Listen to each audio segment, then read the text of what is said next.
Ok, on est en place. Les téléphones sur silence, s'il vous plaît. 1 sur 1, séquence émotion. Voix entrelacées, un podcast sur les métiers de l'audiovisuel produit par 23 bis. À la rencontre des métiers de l'ombre. On refait laquelle? On refait tout? Moi, je te fais signe pour démarrer et partir. Dans le 3e épisode, nous avons fait la découverte du métier de chef opératrice son. Aujourd'hui, on part à la rencontre du monde de l'image, trop souvent invisibilisé.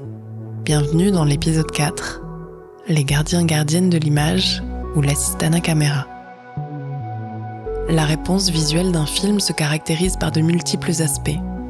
Les protagonistes, l'espace, la lumière, le mouvement, le cadre et là où l'attention du regard se porte. Notre intérêt de spectatrice va être guidé par la mise en scène. Un de ces aspects esthétiques, de clarté et d'intention, se joue par la mise au point de l'image. Cette responsabilité est incarnée par le ou la première assistante caméra, proche du ou de la chef opératrice. Emmanuelle nous a été recommandée comme super première, et la simplicité de nos échanges a fait gage de confiance. Guillaume émane d'une grande sérénité. Je l'ai rencontré sur mon premier film suisse. Je m'appelle Emmanuelle Benayoun, je suis assistante caméra depuis 7 ans maintenant. J'exerce essentiellement à Paris, mais ça peut être partout en France ou dans le monde. Et je suis depuis 1 an et demi première assistante caméra, parce qu'il y a des échelons dans ces métiers. Et donc, je suis passée par toutes les étapes, stagiaire, 3e, seconde et première maintenant. Je m'appelle Guillaume, j'exerce le métier d'assistant opérateur et je travaille en Suisse et en France. J'ai commencé en fait à faire des films avec des potes en fait d'enfance, avec qui on se réunissait le week-end pour faire des vidéos. Et ça allait de sketchs parodiques à des tentatives de courts-métrages. Et ensuite au lycée, je me suis dit que ça pouvait être intéressant de continuer dans cette voie. J'ai démarré un parcours d'études en mise en scène. Je viens d'Ardèche à la base et j'avais 2 amis qui étaient plus âgés que moi, qui sont partis faire leurs études à Paris, qui ont fait une école de cinéma qui s'appelle les EC et je savais pas quoi faire après le bac. Ils m'en ont parlé et je me suis dit ouais, pourquoi pas, je sais pas ce que je veux faire comme étude plus tard, donc j'ai fait cette école de cinéma alors que j'y connaissais rien du tout. Et en 2e année, on a commencé à faire de la pratique, ça m'a beaucoup plu. Et je me suis lancée là-dedans. J'ai toujours aimé faire de la photo et l'image particulièrement, donc je me suis lancée dans la caméra. J'aimais bien ce côté truc de geek, de menu, et en même temps d'image. Et j'aimais trop la technique d'être sur un plateau, de devoir gérer des trucs, de faire tout rentrer dans des petites cases, que tout se déroule bien. Et du coup, j'ai trop aimé parce que je sais que la première année, c'était que de la théorie, je me sentais totalement larguée. J'étais pas une grande cinéphile, je connaissais rien du tout au cinéma avant d'arriver là. Et je me sentais pas du tout à ma place. Et puis en fait, ça s'est inversé en 2e année où tous ces gens très cinéphiles qui voulaient être réalisateurs et tout ça sont tous retombés un peu bas. Et moi, du coup, j'ai découvert donc ces métiers et je me suis dit, ah ouais, c'est cool. Je me souviens de mon premier tournage, j'avais été prise en régie sur une pub. Et je me suis dit, c'est quoi ce monde? Je comprenais rien du tout. Je devais faire un film en stagiaire caméra. Et le schéma classique, le fils du producteur a pris ma place 1 semaine avant le début du tournage. Du coup, ils m'ont mis à la régie et je me suis retrouvée finalement à la machinerie, ce que j'ai beaucoup aimé. Et je me suis très bien entendue avec le cadreur caméra, avec qui je suis beaucoup restée. Et ensuite, je suis entrée dans une équipe et j'ai fait des fictions en 3e, mais du coup, j'ai jamais passé la case stagiaire vraiment caméra. J'ai eu de la chance pour mon film de fin d'études, de tourner dans un café à côté de chez moi dans le 20e, qui sont devenus des très bons potes. Et le chef de cuisine avait son cousin qui était régisseur général. Donc c'est comme ça que j'ai fait mon premier long. Et quoi, voilà, c'était de la chance. Mais aussi, après, j'imagine, on s'est bien entendu. Donc de la bonne entente, quoi. C'est vraiment ce que j'aurais pu faire ce premier film, mais ça se passe mal, quoi. J'en sais rien, en fait. C'est vrai. Ce qui est impossible à apprendre en études, c'est que les tournages, c'est un truc de comportement sur le plateau et c'est toi, comment t'es fait, comment t'as été éduqué, de ton regard, de comment t'approprier ce truc et de le comprendre, mais personne peut l'apprendre, j'ai l'impression. C'est vraiment... Je sais pas s'il y a d'autres métiers où c'est à ce point-là, comme ça, mais...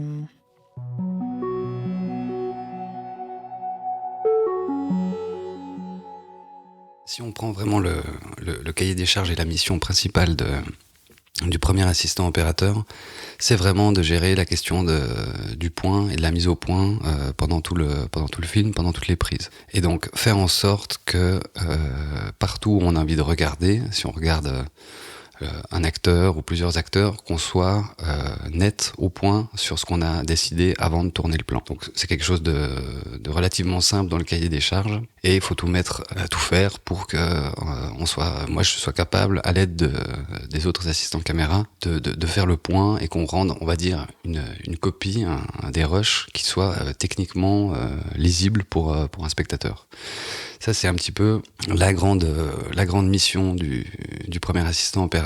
Mais après, le travail en lui-même, il commence beaucoup plus tôt. C'est-à-dire, il commence en prépa. En fait, on va chez des loueurs, du coup. Donc, quand on est validé sur un tournage, en général, c'est soit un chef opérateur qui t'appelle, soit une production. Et du coup, donc, souvent, on effectue les listes caméra. Les chefs opérateurs vont nous dire on veut ça comme caméra, ça comme optique. Et puis après, c'est à nous de faire la liste de qu'est-ce qu'on a besoin. Soit on va chez des loueurs faire des essais caméra. Et donc, on prépare le matériel en général avec toute l'équipe. 3 voire 4 avec un DIT. Donc on prépare ce matériel, on teste tout en une journée. Si c'est une fiction, en général une semaine. Le soir, on empaquete tout. C'est soit des livraisons, soit les machinistes qui viennent charger. Et on tourne après avec ce matériel. On fait un métier quand même qui est très technique, donc nos journées peuvent se ressembler sur la façon dont on procède. C'est-à-dire que, comme tous les autres métiers techniques, l'essentiel de notre matériel est dans un véhicule, un camion la plupart du temps. Donc c'est un camion qu'on ouvre le matin et dont on sort tout le matériel et qu'on va préparer, parce que généralement on laisse pas le matériel complètement prêt à tourner dans un camion parce que juste il roule, il y a des transports. Et donc il y a chaque matin et chaque soir une période, 1 heure de préparation du matériel ou de rangement, et qui permet aussi un petit peu de refaire de l'ordre, d'échanger sur ce qui va se passer pendant la journée, d'essayer d'anticiper les éventuelles difficultés, qui est le moment où à la fois on boit un café et on prépare la journée ensemble, en essayant d'imaginer là où on aura de la facilité, là où il faut déjà anticiper d'éventuels problèmes de temps technique. Mais c'est le moment qui permet à tout le monde de démarrer et d'aller un petit peu aussi chercher les informations, parce que chaque jour de tournage a beau être organisé,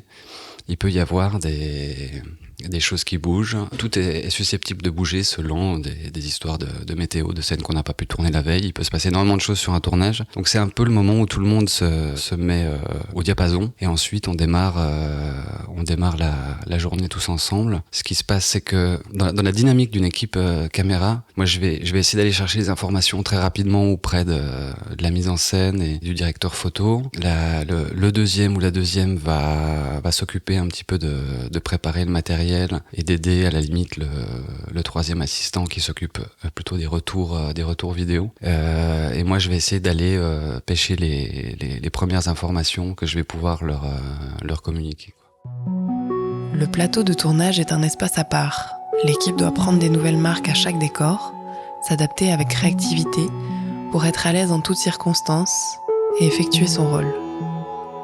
Les techniciennes sont des caméléons, observateurs et attentifs les uns aux autres pour donner le meilleur d'eux-mêmes dans une direction commune. Et elles arrivent à rester focalisées sur leurs tâches premières et essentielles. Pour les assistantes caméra, c'est la mise au point de l'image. C'est assez intéressant. Je pense qu'en fiction, c'est très important, notre métier. Bon, c'est très important dans tous les cas, mais en fiction, il y a vraiment un truc d'écriture scénaristique avec le point aussi, parce qu'il y a des choix de balance de points, des choix de machin, donc on fait vraiment partie des mises en place, on écoute, on partie de prendre des marques, on est avec les comédiens, on est vraiment proche. En publicité, c'est quand même un petit peu différent. Tu dois pas prendre de place, mais tout doit être net tout le temps, et c'est très très dur, de plus en plus dur avec les caméras à plein format, les chefs-op français qui tournent à pleine ouverture et tous ces trucs-là. Et du coup, c'est vrai que notre place, elle est assez... En pub, je le vois, il y en a qui arrivent, les marques et tout, puis en fait, tu peux pas, en fait, c'est vraiment... Tu te fais petit dans un coin, et puis il faut que ça te passe au-dessus au bout d'un moment. Tu sais que tu ne peux pas tout ne peut pas être parfait, que tu n'es pas un robot, mais... Faut quand même dire que dans une grande majorité des cas, on va te demander de faire le point là où un acteur va prendre la parole, va s'exprimer, parce que à part certaines exceptions, il n'y a pas vraiment d'intérêt à faire le point ailleurs que sur le visage de quelqu'un qui s'exprime, qui parle de quelque chose. Là où le point peut commencer à devenir un outil qui est à la fois un outil d'image et un outil de mise en scène, c'est quand tu cherches soit à faire des effets. On peut prendre l'exemple de si on cherche à faire un plan qui serait le point de vue et ce que voit un acteur, mettons, et que sa vision est altérée pour un certain nombre de raisons. Là, le fait d'aller chercher des plans qui sont pas nets, mais qui vont chercher un peu de flou, il faudrait définir quel degré de flou on cherche et qui peuvent revenir à quelque chose de net pour essayer soit d'imiter ou de donner une espèce de pulsion de vision qui passe d'un état net ou flou. C'est un endroit où ça peut être intéressant de commencer à jouer avec la netteté. Et puis sinon, il y a beaucoup des histoires de chorégraphie où t'es souvent amené en fait à filmer un groupe de personnes. La mise en scène aujourd'hui fait qu'on est beaucoup en train d'essayer de...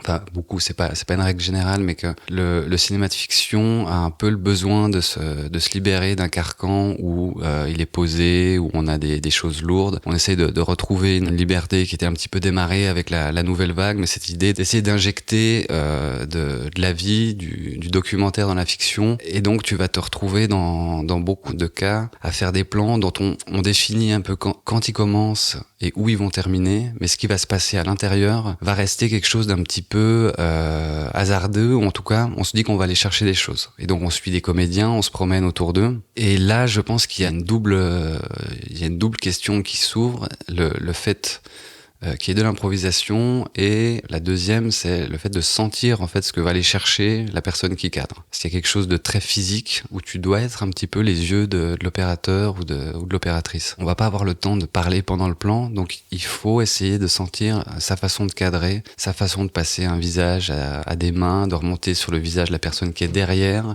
Et c'est là en fait où tu te rends compte que l'histoire de points, c'est pas juste une histoire technique, mais il y a aussi, c'est très lié à comment on chorégraphie un plan, comment on essaye de passer d'éléments à un autre. Et ça, tu dois sentir ce que la personne qui cadre cherche à faire, cherche à voir, et qui est pas forcément la première chose que tu vois face à toi, quoi. Où est-ce que tu décides de faire le point?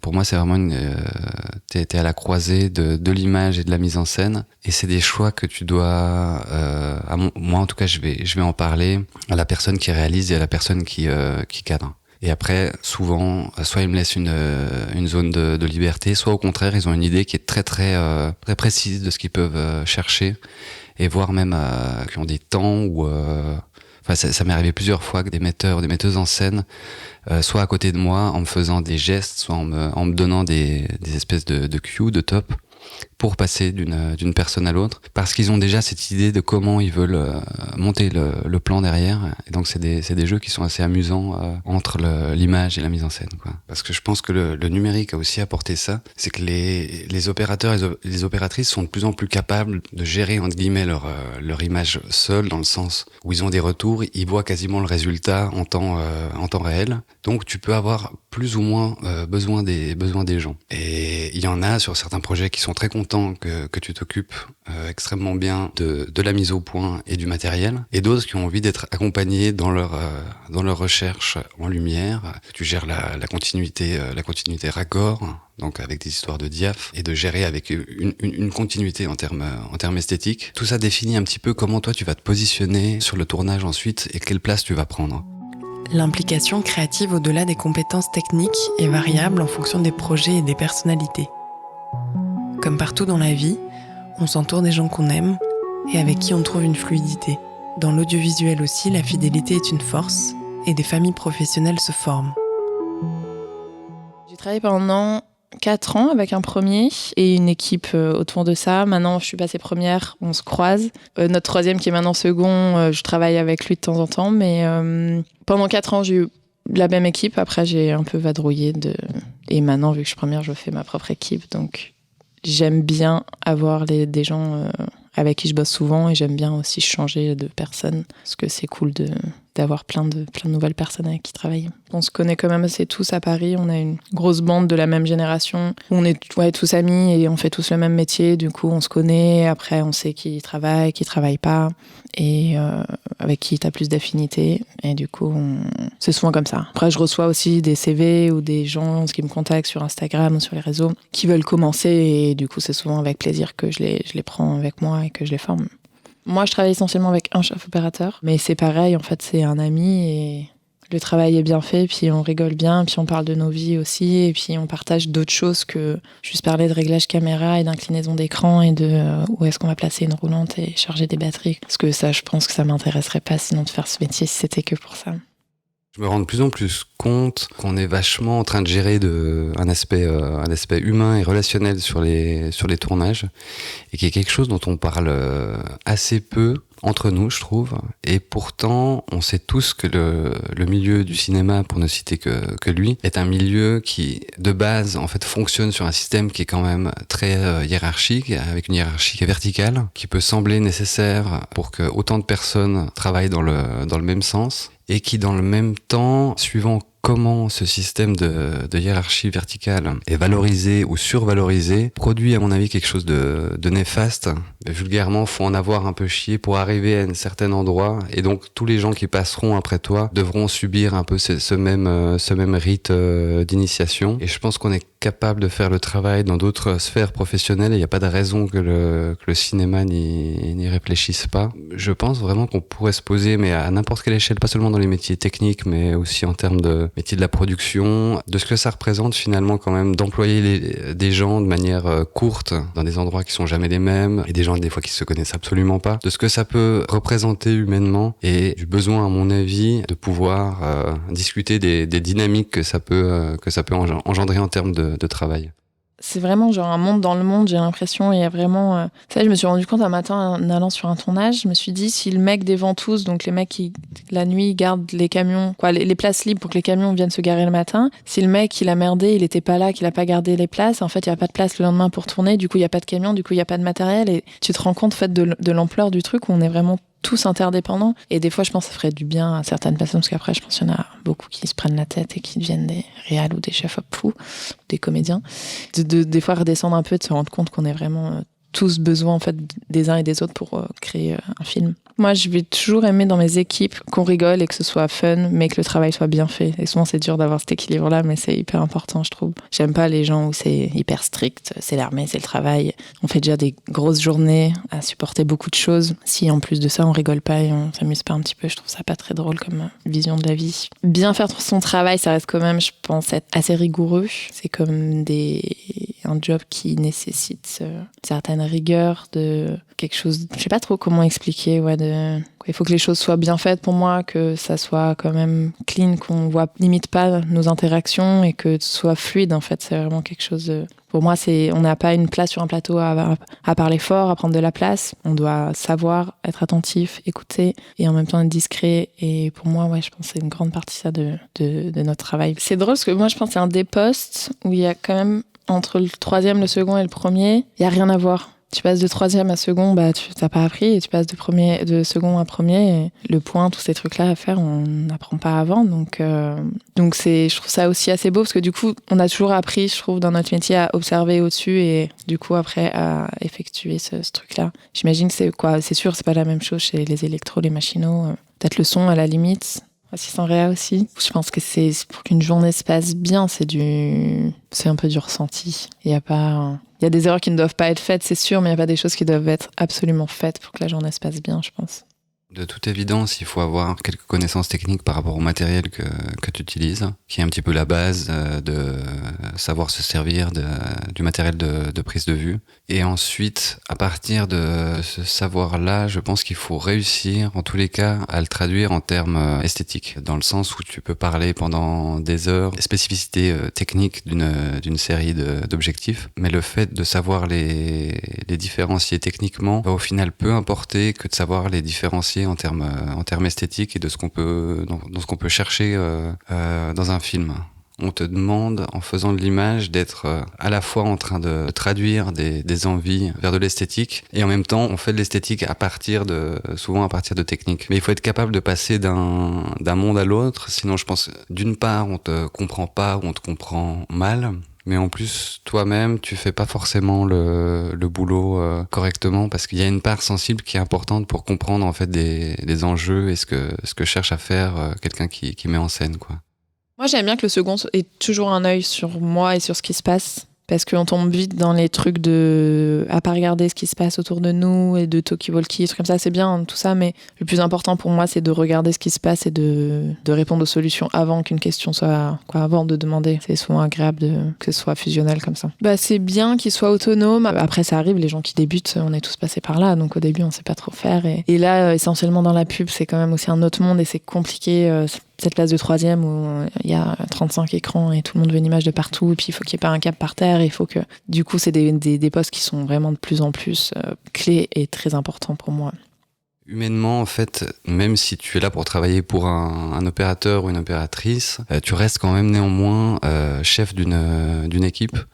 Donc il faut avoir l'envie de gérer une équipe, de leur donner des informations et aussi de prendre soin d'eux parce qu'ils sont, eux se réfèrent à toi. Tu gères à la fois les journées de tournage, mais les moments d'angoisse, les moments où on rigole aussi, où on s'amuse. Donc il y a tout ça et donc il y a un côté savoir parler à ton équipe et puis être capable un petit peu de partager les humeurs de chacun, quoi. Et savoir aussi écouter quand ça va pas pour les autres parce que les journées de tournage vont souvent vite et t'as malheureusement pas tout le temps la possibilité quand tu travailles de savoir si ton équipe va bien, si ça se passe bien pour eux. Il y a souvent, dans la plupart des cas, cette première obligation de suivre un rythme parce qu'une journée coûte cher, il faut absolument pouvoir la terminer, tourner les scènes qu'on nous a demandé de tourner. Et donc l'humain peut passer au deuxième plan suivant les cas. Et donc je pense que c'est important en étant premier, mais comme en étant n'importe quel chef d'équipe, d'être capable d'organiser des temps où tu parles avec ton équipe et où tu es capable d'entendre aussi leur ressenti de ce qu'ils ont vécu pendant une journée, quoi. De leur proposer de le faire, même si c'est en dehors des heures, de trouver ce temps-là pour savoir si tout le monde arrive à faire son travail comme il le souhaite et s'ils le font dans un cadre où ils sentent bien, quoi. Toujours prendre en considération l'humain, le remettre au centre, garder ses valeurs au cœur de notre travail, c'est vital. Au-delà du projet, des attentes et des contraintes, il est nécessaire de garder en tête les personnes qui sont derrière chaque rôle, de les prendre en considération.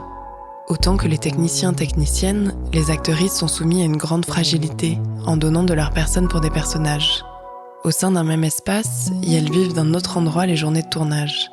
Déjà concrètement, il y a un devant et un derrière la caméra, comme un mur invisible qui est défini par le cadre. Il y a donc une place pour chacune.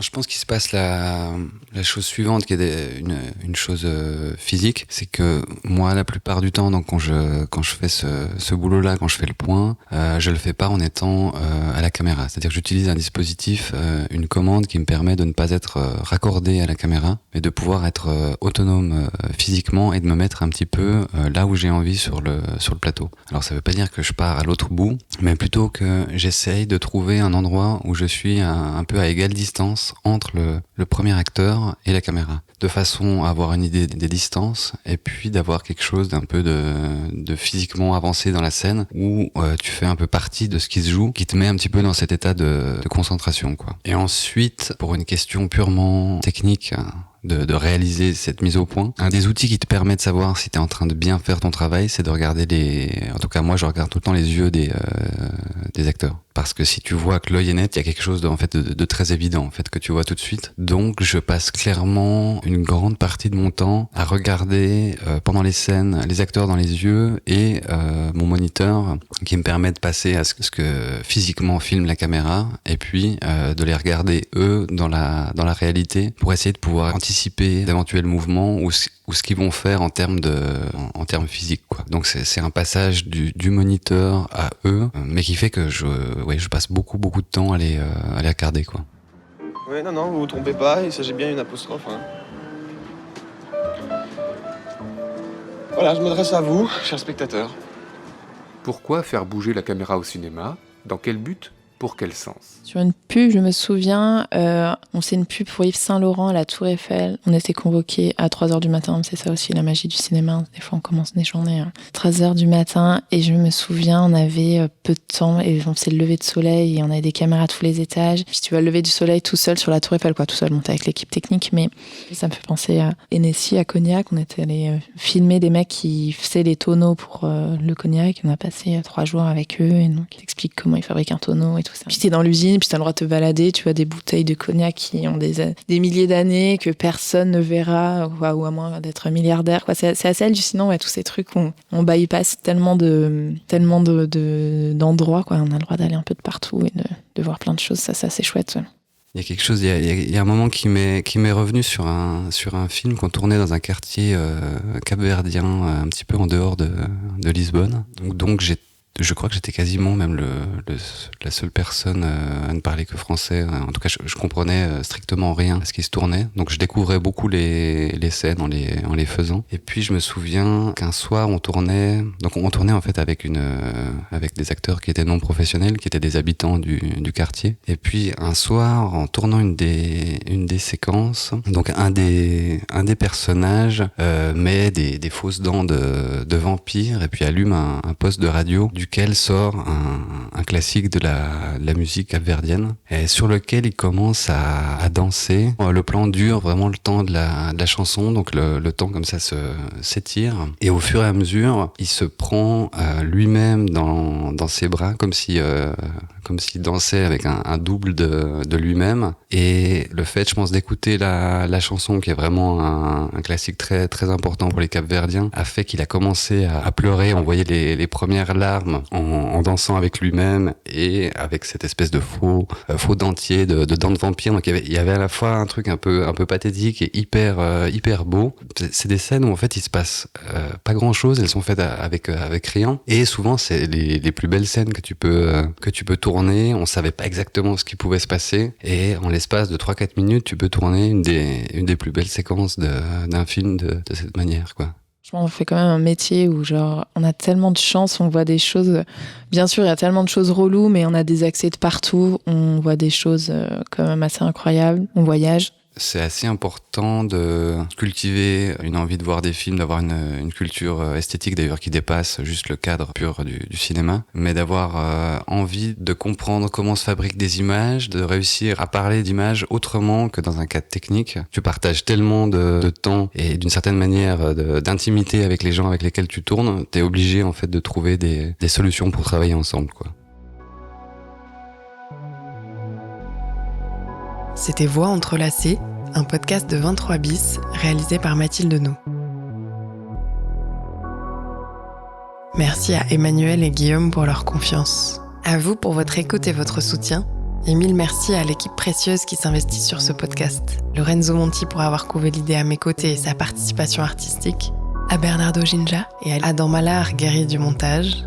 À Cyril Jonin pour l'aiguillage artistique et Cédric Ecli pour l'aiguillage technique, à Richard Hamann pour le mixage en douceur, à Fanny Geyser pour la création graphique, Mathilde Traversier pour sa traduction visuelle et Alice Poma pour sa belle mise en forme, à Steve Weishaupt pour sa vision de diffusion et à Gabriel Sorer pour sa bienveillance de producteur.